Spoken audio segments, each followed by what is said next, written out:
Olá, bem-vindos novamente.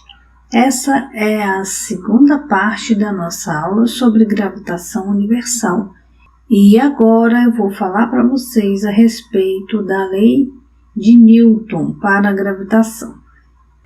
Então, a lei da gravitação universal de Newton nos diz que matéria atrai matéria. Então, dois objetos que possuem massa, eles se atraem mutuamente. E essa atração se dá com uma razão direta de suas massas. Então, ela depende do produto das massas. E na razão inversa do quadrado da distância que as separa.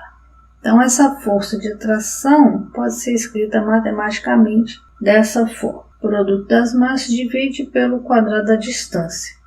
Esse G aqui é a constante de proporcionalidade, né?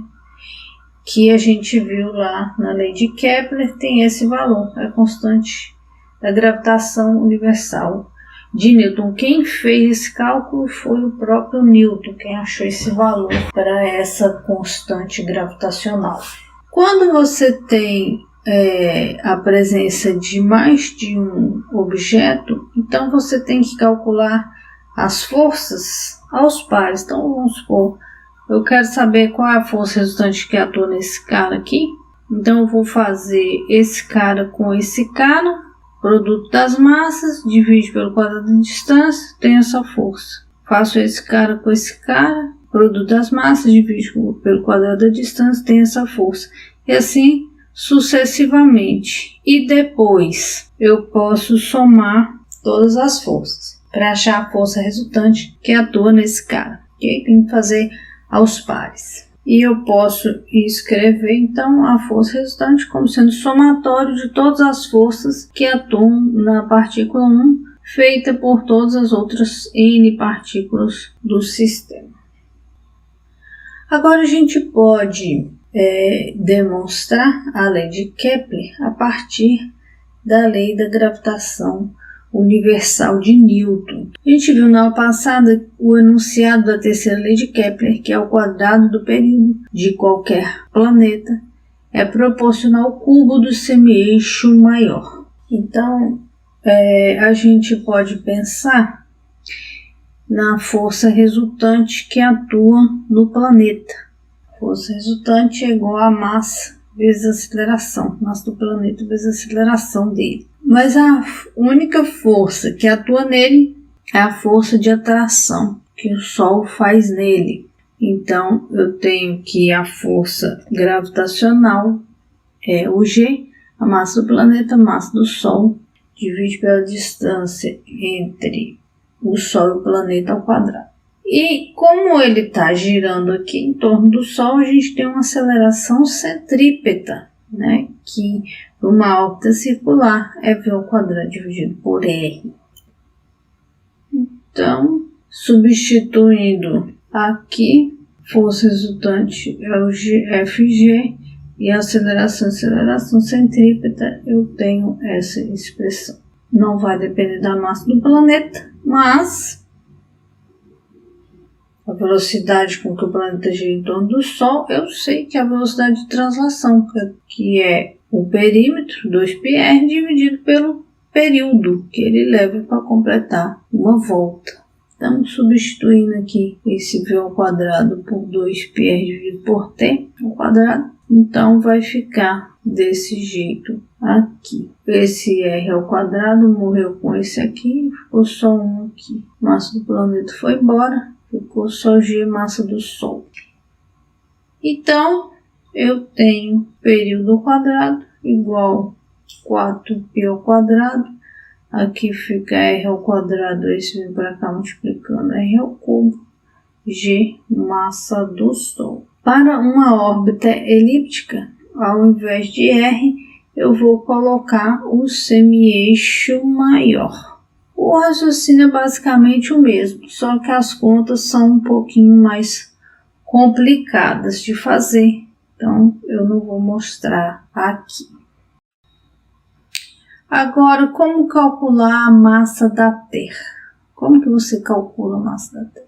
Bom, É um experimento bem simples. Você deixa cair uma bolinha, né, de uma certa altura em relação à superfície da Terra. O desenho aqui está bem exagerado. Aí você sabe que a força que faz com que a bolinha caia é a força gravitacional. G, massa da bolinha, massa da Terra dividido pelo raio da Terra ao quadrado. Né? Vamos pensar que essa bolinha caiu de uma distância relativamente pequena, né? Uns 2 metros. O raio da Terra é 6 milhões de metros, então a gente pode considerar que aqui é o raio da Terra ao quadrado. Mas a força que atua na bolinha também é a força resultante, só tem a força de atração gravitacional atuando sobre ela. E a força resultante é a massa da bolinha vezes a aceleração. Então, essas duas têm que ser iguais. Já que elas são iguais, eu vou ter mg igual a gmb, massa da Terra, raio da Terra ao quadrado. A massa da bolinha vai embora, isolando aqui a massa da Terra. Então, eu tenho massa da Terra, g, raio da Terra ao quadrado, dividido pela constante de gravitação universal. Então, substituindo aí os valores, eu encontro que a massa da Terra é 5,98 vezes 10 a 24 quilogramas. Agora, a gente sabe que a Terra gira em torno do próprio eixo, né? E sendo assim, a Terra não pode ser um referencial inercial conforme Newton propôs. Mas por que as leis de Newton funcionam? Funcionam porque, como vocês viram lá na Física 1, essa rotação produz uma aceleração muito pequena. Então vamos ver quando que essa aceleração da Terra provocaria um problema. Então, como é que eu calculo a aceleração da gravidade? A gente pode fazer da mesma forma. Vamos pensar numa bolinha caindo em direção à Terra. Então, de novo, a gente tem a força gravitacional como sendo a única força que atua nessa bolinha. Então, eu posso igualar essas duas expressões, mas agora eu quero achar quanto que vale essa aceleração da gravidade. Então, que eu estou chamando de AG. Essa aceleração aqui vai ser, então, a massa da Terra, a massa da bolinha soma G dividido por RT ao quadrado, raio da Terra ao quadrado, né? Pensando que eu estou soltando essa bolinha de uma distância de uns 2 metros em relação à superfície da Terra. Se essa bolinha está sendo solta de uma altura muito grande, né? Lá nas camadas mais altas da atmosfera, então essa aceleração aqui, ela vai variar com a distância ao centro da Terra. Se essa distância é muito maior do que o raio da Terra, essa aceleração vai diminuindo, né, à medida que você se afasta da superfície. Ok?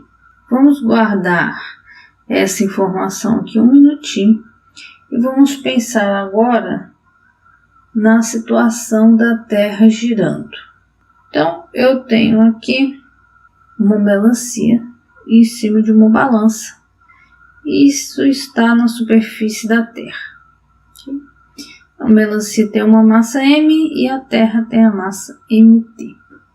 Acontece que a Terra gira e, portanto, gira junto com ela a melancia. Quais são as forças que atuam nessa melancia? Bom, certamente atua a força gravitacional, né? Força que a Terra faz puxando a melancia para baixo.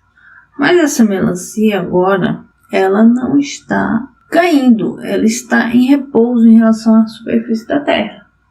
Ela está em contato com a superfície da balança. Então, eu tenho também a força normal. Assim, a segunda lei de Newton nos diz que a restante das forças é igual a massa vezes aceleração. E as forças que atuam na melancia são normal e força gravitacional. Se a gente não estivesse considerando a rotação da Terra, o que a gente ia fazer? a gente vai fazer normal igual ao peso e isso igual a zero. Só que a normal não pode ser igual ao peso se esse sistema está girando. A força normal tem que ser maior do que o peso para que eu tenha uma força centrípeta capaz de fazer com que essa melancia gire juntamente com a Terra. Se a força gravitacional é maior do que a força normal, consequentemente eu tenho uma aceleração centrípeta diferente de zero e vice-versa. Se eu tenho aceleração centrípeta, eu tenho uma força resultante. A força gravitacional tem que ser maior do que a normal. A aceleração centrípeta eu sei calcular. É V ao quadrado dividido por R. A gente viu lá no movimento circular.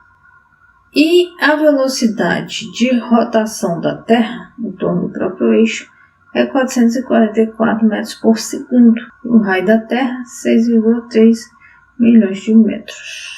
Então, substituindo esses dados aqui, eu tenho que a aceleração centrípeta é da ordem de 0,0309 metros por segundo. Veja que é uma aceleração muito pequena.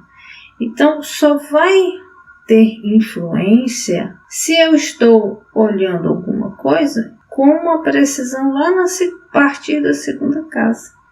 Se eu estou olhando grandezas aqui, na casa das unidades, então essa aceleração centrípeta pouco vai influenciar.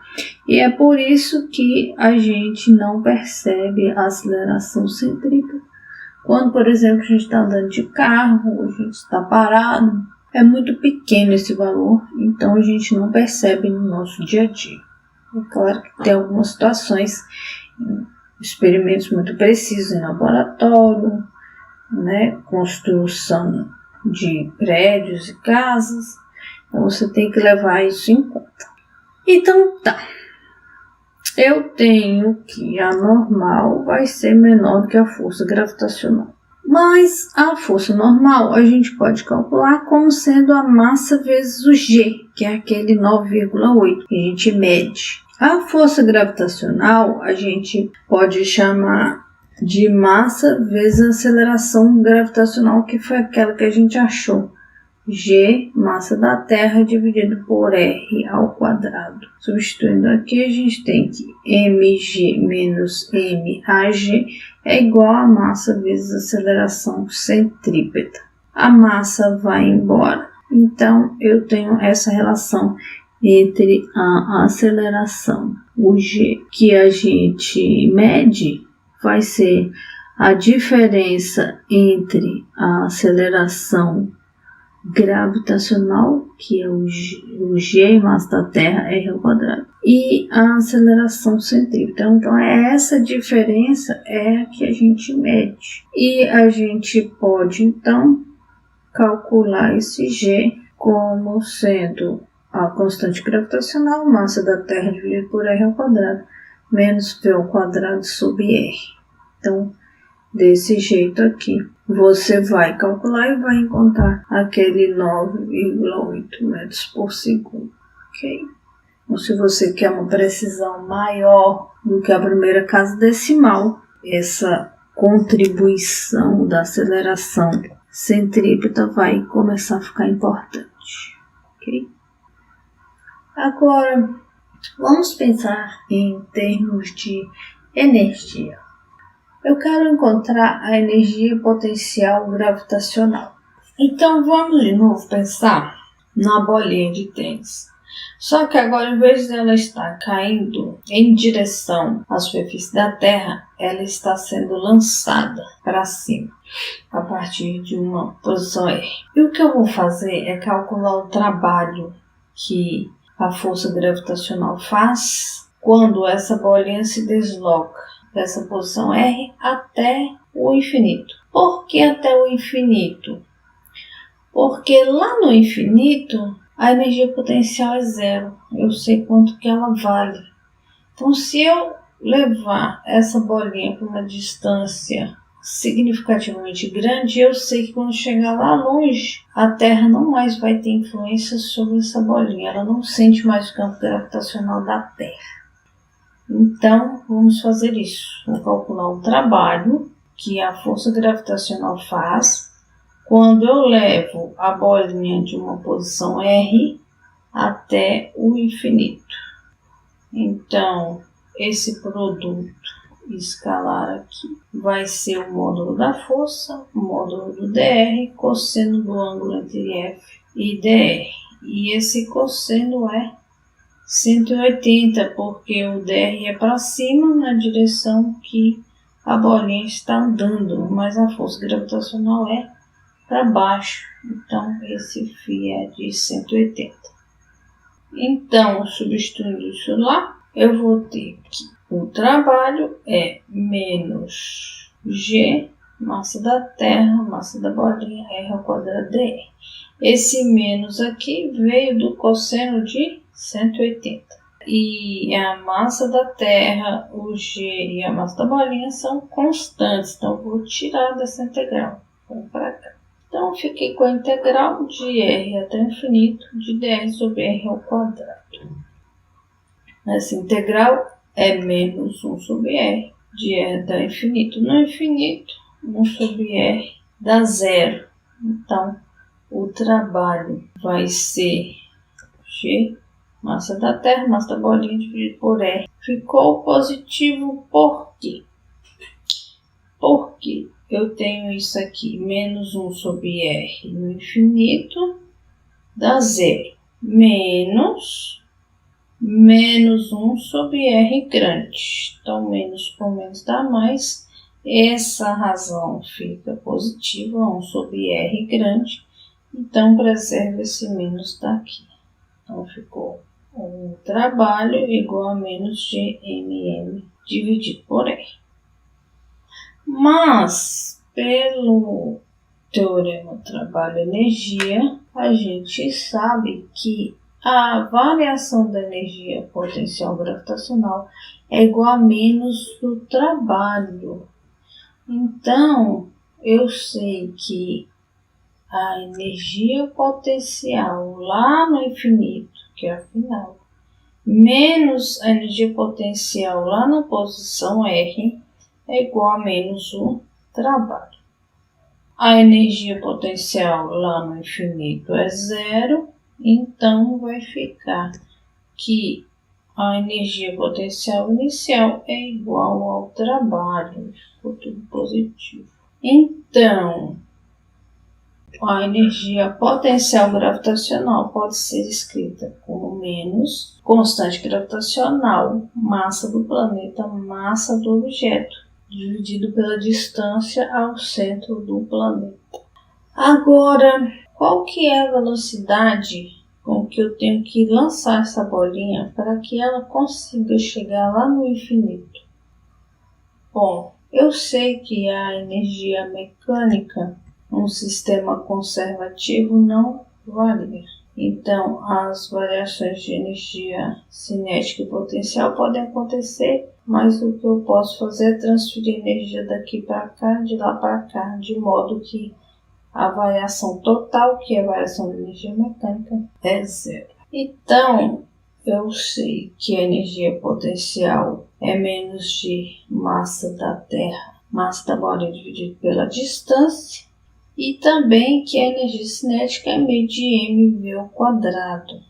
E lá no infinito, a energia potencial é zero. E qual seria a energia cinética final, quando ela chega lá no infinito? Bom, ela pode chegar lá no infinito com qualquer velocidade.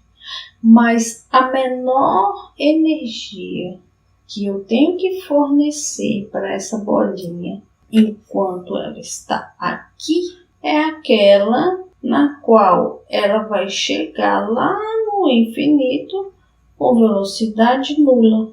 Qualquer energia a mais que eu der, ela vai conseguir romper a atração gravitacional e sair. Então, a menor energia possível que eu posso dar a essa bolinha, de modo que ela consiga vencer a atração gravitacional da Terra é aquela na qual ela chega no infinito com velocidade nula. Ok? Então, essa é a menor energia.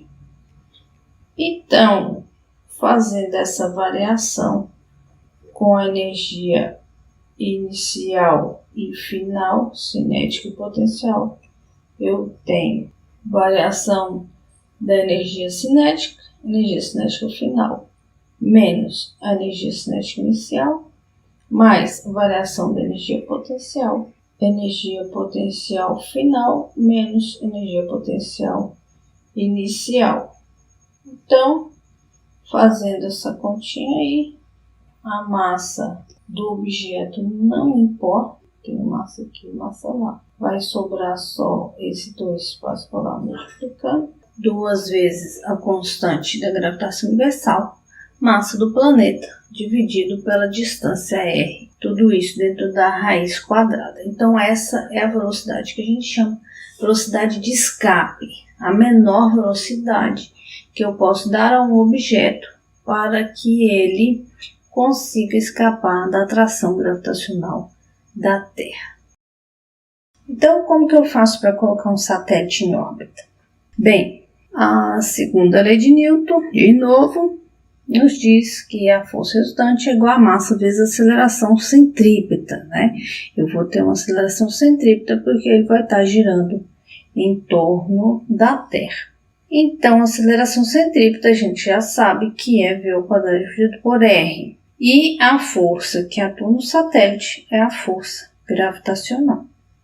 Assim, substituindo a aceleração centrípeta e força gravitacional aqui, eu vou ter g, constante gravitacional, massa do satélite, massa da Terra dividido pela distância ao quadrado, igual a massa do satélite, aceleração centrípeta, velocidade ao quadrado do satélite, dividido pela distância entre o satélite e o planeta, e o centro do planeta.